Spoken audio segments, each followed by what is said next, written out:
Life Gloss, a beauty podcast for sassy and seasoned women who have lived life and have a drawer full of lip gloss to prove it. We're your hosts, Susan Gerdeman and Hillary Clark-Mina. Join us each Thursday as we discuss life and how it relates to the world of beauty inside and out. Hillary, it's beauty trivia time. Finally, something I can win at. I think you'll win at this game. Okay, who first introduced the concept of mascara? You know I love my history. The earliest record we find in Egypt. We love the Egyptians. Mm-hmm. I can go on all day. In fact, the eye makeup that they used was antimicrobial and protected them from the sun. Earliest sunglasses that we have on record. Eyeliner. That's so cool. I love that. What cosmetic company invented the first mascara? And this one is like sort of up for debate because I've heard different answers to this. I think maybe depending on which company wants to claim it. I've heard 3 different answers, but in your opinion, which company was the first one? Isn't history funny that way? It's kind of like who gets to tell the story gets to claim the prize. So according to record, in 1913, T.L. Williams, who was a young chemist in Philadelphia, he made mascara for his sister Mabel because she thought she was losing bows because she didn't have long, lush eyelashes. And he called it Maybelline. By 1917, it was everywhere. I love that. And, you know, having worked as a spokesperson in education at one time for Revlon, I did a job with them. And I do know they were the first company to put mascara in a tube. In a tube, not in the mascara wand, but in a tube. Right. That's a whole different debate. You know, I'm a beauty historian, so well, we have to define tube. Right. That's right. Yes, we both live for this stuff, the history of cosmetics and the history of makeup. And it's just so cool, right? So what's the average lifespan of a mascara? And every woman should know this, and they're not going to like this answer. Nobody likes this answer. Between 3 to 5 months. We're all guilty of, keeping it a little bit longer because let's be really honest. When it starts to get a little stickier, tackier, drier to apply. So it's a month period, you're like, but it just got good. But if you have delicate eyes, that's industry standard. It just got good because of all that mascara all that bacteria you're pumping back into your mascara when you pump. And by the way, do not pump your mascara. You are simply putting air and bacteria into that. So actually, if you want your mascara to last a little bit longer, not that you should, but it will not dry out as quickly, stop pumping your mascara. I don't know where that started. Actually, you just saw it on film for effect, perhaps. But here's another fun little fact. Cake mascara used to be applied with spit. Speaking of bacteria. Yeah, exactly. Don't do that. Don't do that. Don't use spit and don't pump your mascara wand. Mm-hmm. In 2019, what was the number 1 mascara sold in the United States with sales over 77 million? I'm going to have to say that it's my favorite. The one that I go back to over and over and over again. It's our favorite. L'Oreal? It is. Which one? Is it L'Oreal Voluminous? Ding, ding, ding, ding, ding. We have a winner. Really? It was? I was worried that it was going to be Great Lash because personally, I can't do Great Lash. I have to do Voluminous. Correct. And L'Oreal Voluminous, as you know, is not just our favorite personally as a mass brand, but it's also the industry standard. It's what we use in television makeup constantly. 9 out of 10 makeup artists have it in their kit. It's an old workhorse. It's a great standby. L'Oreal Voluminous. We love you. Now, Susan, do you use the original formula or the waterproof? I live and die by the waterproof. I don't use waterproof. I use the original. The reason I don't use waterproof, I just find it dries out my lashes. So for me, it doesn't work. Interesting. Yeah, see, and I'm the opposite. The other one I don't love as much. Waterproof, she's my jam. Yeah, it's really interesting. Mascara is so personal. And that's what we're going to talk about today on this episode of You'll Poke Your Eye Out. Thinking that it's so personal, Hillary, what do you think makes people so loyal to the mascara? This is a question that, I know you've asked in product development. As I was doing education for different brands throughout the years, we would always ask in our marketing meetings, what is it that makes people so loyal to their mascara? What do you think? I think it's two things. Number one, there's nostalgia. It's one of the only categories where I find women use the same product from their first kiss all the way through their life. Like their mother's mascara, their first mascara, it's often what they use for the rest of their life. So I would say nostalgia and then results. Results, if it works, they're going to keep on using it. So you can convert, a nostalgic mascara user with something that just blows them out of the water, especially as our lashes change as we get older. Oh, completely. Our lashes really take a beating as we get older. And I think, especially as we mature, these lashes become thinner. Your lashes become more fragile, just like the hair on your head and on your body. It becomes finer, thinner, more sparse. You maybe have found as you get older, you're losing some of your lashes, or there's little holes where there used to be a lot of lashes. I know mine are definitely thinner. They're more fragile, and they're just not as lush as they used to be, for sure. So how do we choose a mascara based on that fact? So I think that's a question a lot of us have, Hillary, as we get older. Where have my lashes gone? They become thinner. Maybe there's holes where there used to be a lash. And we sort of think to ourselves, what do we do now? Can we use the same mascara that we used all through our 20s? How do we even begin to choose a mature mascara? Is there such a thing as a mature mascara? That's the conundrum women come to me with all the time. The answer is going to be individual for everyone, and it does require a little trial and error. And again, because mascara is so personal, like I don't feel totally confident and comfortable saying try this one thing, it's going to solve everybody's problems, because like menopause, like anything else, you have to try it to see what works for you. I know for me, because both my brows and my lashes have just kind of started to disappear, and I have an almond shaped eye, and I'm not ready to lose what I used to have from having a nice thick lash at the end. So I toggle between Latisse and castor oil. So one night I'll do Latisse only at the outer corner of my lashes because it makes them longer, but I don't need long lashes on the inner or even in the middle. I don't want a baby doll look. So I just put Latisse on the outer corner of my lashes on the top and all the way through my brows. And then castor oil, I work into everything the other nights. Right. So that works for me, but yeah, it changes. Yeah, I've used Latisse and it didn't really work for me with my lashes. It just made them even longer. Length isn't really the issue for me personally. It's more the density, the volume, the thickness.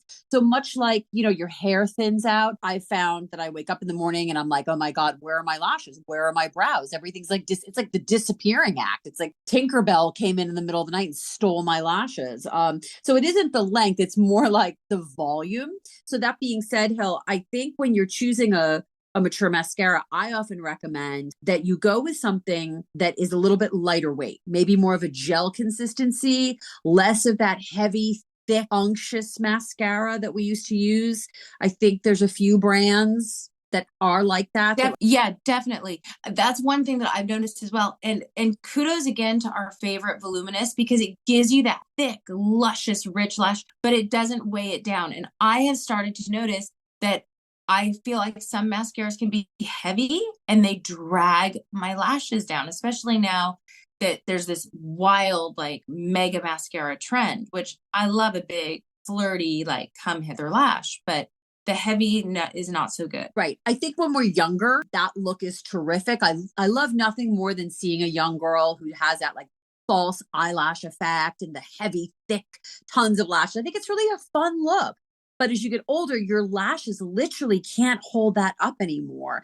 And it ends up looking really flaky and cakey and Tammy Faye-ish in not a really good way. Yeah. We can talk product and we will talk product in a minute. But what about the over 40 mascaras as far as color trends? I know that's making a comeback. In the 80s, I wore electric blue. I wore turquoise. I wore even like this weird like neon green, but can we wear colors? You had a color the other day that you were using that was really beautiful. What was that? Okay, believe it or not, it was the Voluminous in this deep forest green. I love this mascara. My eyes are green. They can go blue, they can go green. Voluminous they brought back this green and it has a metallic light reflection in it. Oh my So God. a lot of greens, yeah, a lot of greens can go matte and flat and they don't look Mhm. luscious on your lashes. This green is incredible because it reflects light. It's dark enough that I don't have to layer it on top of black. I can. But like last night, I was wearing an olive sequined gown and I just wore green mascara and it worked beautifully. Now, I used to in the 80s use that beautiful aubergine Chanel. I Oh, can't yeah. touch that anymore. It was Mhm. so good. I can't touch it anymore because it brings out the redness around my eyes that I'm always Yeah. trying to conceal. So it makes me look sick, the aubergines, but the greens I can still totally do. And I love I love that. I'm gonna get that gray, green. gray. Yeah, gray is also a good option. If brown makes you feel sad and black is too harsh, there are some gray mascaras you can go with too. Yeah, Especially because if you're silver. yeah, and I was going to say, in the world of colored mascaras, I think, everyone always thinks mascara, they think black. And obviously a black lash, the darker the eye, the darker the skin tone, the darker the hair, obviously a black lash looks incredible. But sometimes on a, lighter skin or fairer skin, as you mature, the black can look a little harsh. So this is where the deep, rich browns come in. Those are beautiful. Even with gray hair, those rich sort of chestnutty browns are gorgeous as far as color selection goes. What about false lashes? False lashes, when I worked in the television industry, they are standard. There is not a person you see on any news show on television in America that is not using false lashes. But we didn't use lash strips. They tend to look very artificial on camera. So we always used individuals. And individuals for me, if I'm doing something, if I have a party to go to or an event or even like an extra couple of minutes in my day, maybe I feel like tossing on a few individuals. And that's, I think, something that a lot of women can do with individuals. You can just place it where you need it. Say you've lost some lashes, there's a hole there. You can like plug it in with a little individual lash. Ardell makes the best drugstore brand false lashes, and they make great individuals in different lengths and different sizes. Ardell is incredible. And they do the best individuals. I am still a strip lash gal because again, I'm trying to lift the outer corner of my eye and for my eye shape, Mm-hmm. I'll just take a half lash, do it at the outer corner a little bit above my natural lash line. When I curl, I pinch them together and brush Mm-hmm. mascara through them both. So Right. you can cut them, you can trim them. There are so many different faux minks, faux hairs. The options are endless, and you do really have to find the band flexibility that Yeah, works for you. And they're affordable enough that you can try a lot of them. exactly. And false eyelashes really are something that is kind of making a comeback too. We're seeing, Jenna Lyons just launched her Love Scene lashes. That's in the luxury arena.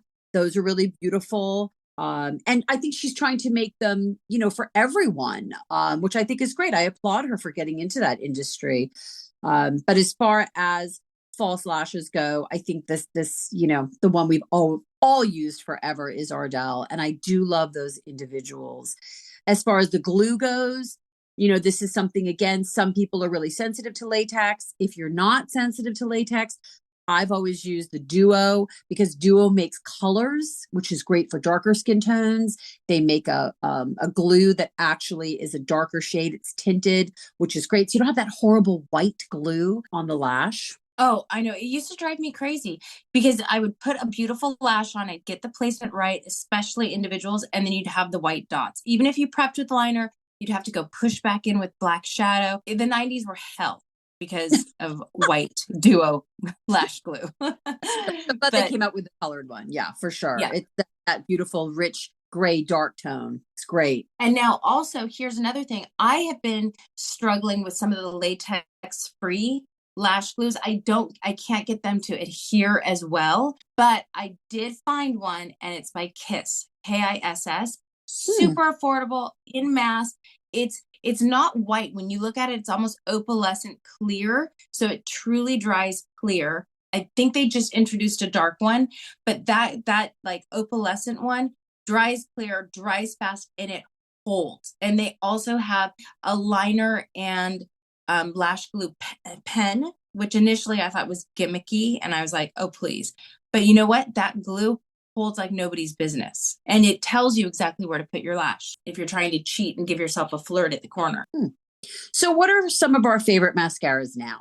And how has that sort of changed over the years? I know for myself, and I think you agree, we've already covered it a million times in this episode.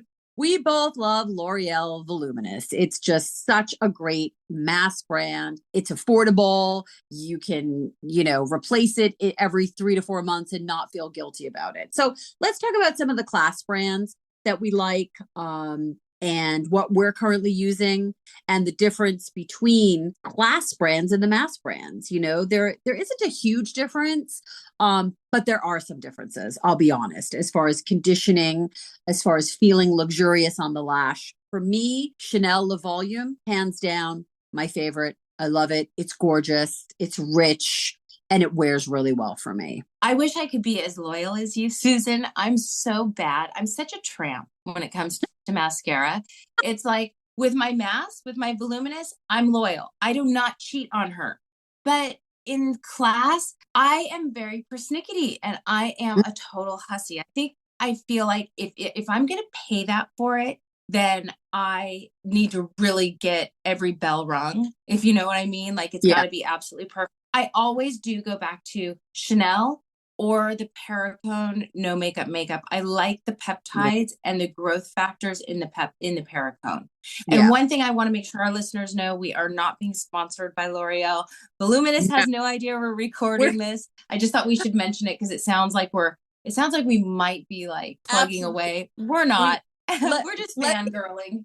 Let me be abundantly clear. We are sponsored by nobody, because none of these brands probably even know that we're doing anything like this. So no, this is all of us talking about products that we personally use and love, not just on ourselves, but on clients over the years. There's also a brand that we have to touch upon in the class arena, and that is what we always call the cult of Lancome. And I'm sure our listeners are laughing now, because I can guarantee you there is not a woman alive out there that does not at least have one Lancome mascara in her drawer somewhere, at least now or over the years. For me, I always really liked Definicils. I think it's a great mascara. I know people like Lancome has like a whole wardrobe. There's like 150 mascaras in the brand lineup. Like it's crazy. It's such a cult. It's true. I mean, I was back in the day, I was a dual finish girl. So I would get the little minis, or I would get, the gift with purchase. So I would try my Lancome. I don't know what my problem is. I never got on the Lancome mascara train, but I think it could have to do with the fact that I'm just that girl. I chase the shiny balls. So yeah. You're just like a big old mascara tramp is really what you are. Yeah, for sure. Mm-hmm.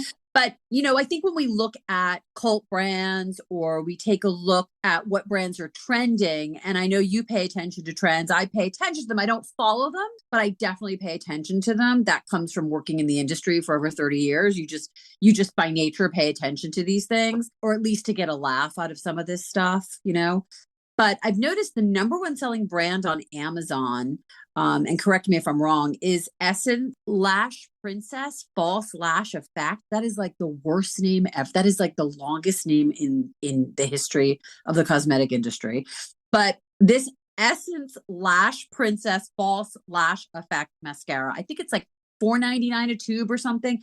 I guess it's just taken the internet by storm. It's crazy. People love this mascara. I guess we need to get it. Hey, listeners, have any of you used this? Let us know in comments. We're both going to get it, and we'll do like a little Instagram or TikTok recap on what we think. Yeah. We should also get Thrive mascara.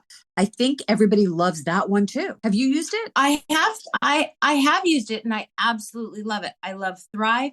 I also really like Tower 28. If you have delicate lashes, Tower 28's good. I've So, given up on the tubing mascara. I never got into that. oh no. Oh, you definitely do not want to use a tubing mascara over a certain age, because getting those tubes off the lash is really going to take out some lashes with you.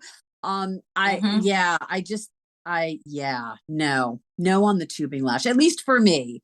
I just think that no good comes of it. I don't want to know what's in those tubes and what's coming out in those tubes. But yeah, I think to your point, listeners, if there's a mascara you want us to try and see, I know a lot of people love the Too Faced Better Than Sex. I know that's a really popular mascara. For me, I find it a little too thick and heavy on my lash and kind of gives me that Tammy Faye effect that I really don't want. With that one, without fail, I've tried to love it so many times. I poke my eye out. That is why we named this episode "You'll Poke Your Eye Out." That one, I always blink and really jab myself. I think it's because it has topography. The brush moves and changes. I mean, Yes. love the boys, love their idea for it. And when you go into product development, they have actual books of the Oh, yeah. mascara trees, hundreds and hundreds and hundreds. So when you go to develop, you develop the formula and you choose the wand, and getting the two to go together So is that's a it's an adventure. Yeah, you bring up a great point, Hillary. We both know this. Sometimes in a mascara, it's not just the product in the tube, it's the brush, and it's a combination of the two that give you the lash that you want. So as we get older, I find that having a brush that's maybe a little smaller than bigger is a better way to go. Oh, yes. Okay, so I have to tell you guys about this. So, Surratt is doing a brushless mascara. It's called the Lash Tint. It's very expensive. So, this is really only for the people that have a mascara wardrobe. You love to indulge in mascaras. This one is based on the very first wand mascara. It was introduced by Helena Rubinstein in 1957. This is a brushless wand, so it looks like a little a little metal pole with a screwdriver, like a screw at the end of it. I am loving this because my waterline underneath my lashes has become more prominent as I've gotten older, and this almost gives me an under lash line, and I can be really precise with my lashes, and you can get in there and get the babies. It looks kind of wild, but it's Cool. really very Interesting. And speaking of new mm-hmm. things, the whole clean category is booming, and we're going to do a whole other episode on what is clean beauty and what does that even mean. But I know a lot of people are looking for products, especially as they get older, that have less ingredients, less product, less ingredients. I know Gucci Westman has recently come out with a mascara that people are really loving, that is part of sort of that clean beauty category. I know you mentioned Tower 28 as well. So that's something else we can talk about in future episodes, and especially as we get into clean beauty and really what does that even mean. I have so much to say about clean beauty, particularly having spent over a decade in product development, the way it's regulated, the way it's formulated, and just the way that, the whole beauty industry, I feel like we have been a little bamboozled. We've been, overserved and underserviced when it comes to Greenwash. green. And quite frankly, yes, greenwash. Now we talk about silver washing. Yep. And we just won't stand for it. So you can hear my feathers getting a little ruffled here Yeah, because we're gonna go there. we are. We are. And in fact, Oh, my next week, tangent. all right, exactly. I know we could go on like forever. So come back next week because we have episode 5 for everybody. Backstage pass to mass and class. You heard us talk a lot in this episode and previous episodes using the terms mass and class. So what does that mean? It's beauty in both places. What are the differences? How and when to spend your money, and which products are our favorite in both categories, especially as we move into the holiday season and gift giving. People want to know, what can I get the biggest bang for my buck? What is the difference between mass and class? So we're going to talk about that. I can't wait. This is like the makeup version of, wearing your little Zara t-shirt with your designer jeans or with your Chanel little skirt underneath your Chanel blazer, a cheapy t-shirt that looks great. We're going to go low, we're going to go high, and we're going to help you get the bang for your buck in every single category. So tune back in. Meanwhile, find Life Gloss on Instagram and TikTok at lifeglosspodcast.com and on our website, lifegloss.com. You just might catch us live on TikTok. You never know. All right, everybody. Susan, stay glossy. Hillary, stay glossy.